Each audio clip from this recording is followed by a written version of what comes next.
اسلام سے پہلے لوگ بچیوں کو زندہ درگور کر دیتے تھے، زمین میں گھڑا کھود کر اس میں گاڑ کے مار دیتے تھے، اپنے آپ کے لیے اس کو آر اور عیب سمجھتے تھے کہ پال پوس کے دوسرے کے گھر جائے گی، ہمارے لیے نہیں ہے، ہماری نسل نہیں ہے۔ اللہ نے قرآن میں اس کا نقشہ پورا کھینچا ہے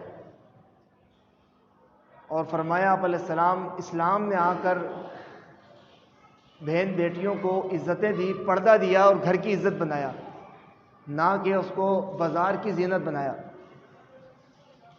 فرمایا آپ علیہ السلام نے، بخاری کی حدیث ہے، من ابتلی من ھذا البنات بشیء، جس شخص کو اس کے بچیوں کے بارے میں آزمایا گیا، فاحسن الیہن، اور اس نے ان کے ساتھ احسان کیا، نیکی کری، کن لہ سترا من النار، یہ اس کی بیٹی ایک ہو یا ایک سے زائد ہو، فرمایا یہ اس شخص کے لیے جہنم سے نجات کا سبب بن جاتی ہیں۔ اسی طریقے سے ایک اور حدیث میں آتا ہے، صحیح مسلم کی حدیث ہے، 2630 حدیث نمبر ہے، حضرت عائشہ رضی اللہ تعالیٰ عنہ فرماتی ہیں ایک عورت میرے پاس آئی، اس نے مجھ سے سوال کیا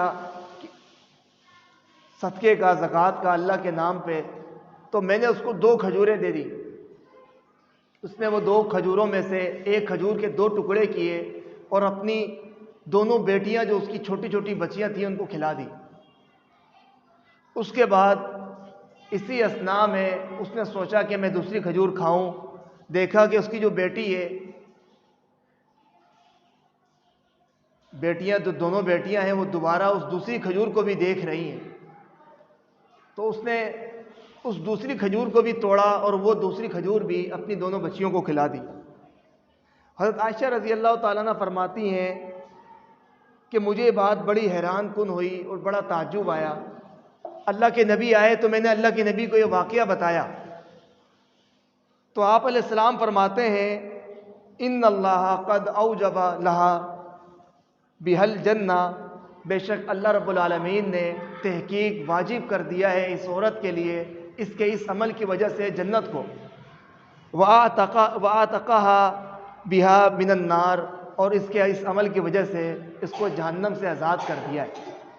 تو میرے بھائیو دوستو، دیکھیں اولاد کے ساتھ نیکی کرنے پر بھی اجر ہے اور جنت ہے۔ آپ علیہ السلام فرماتے ہیں تم اگر اپنی بیوی بچوں کو کھلاتے ہو تو وہ بھی صدقہ ہے، اس پہ بھی اللہ اجر دیتا ہے۔ ایک حدیث میں آتا ہے ایک صحابی آیا اللہ کے نبی کے پاس، اس نے سوال کیا اللہ کے نبی میرے پاس 1 روپے ہیں، میں کس کو دوں؟ اس میں سب سے پہلا کس کا حق ہے؟ بولا تیرا حق ہے۔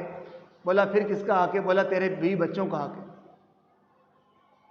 تو انسان اگر اپنے بیوی بچوں کو جو اس کے ماتحت ہیں نیکی کرتا ہے، شفقت کرتا ہے، اچھا کھلاتا ہے، اپنی حیثیت کے مطابق پہناتا ہے، تو اس پر اللہ رب العالمین نے اجر دینا ہے۔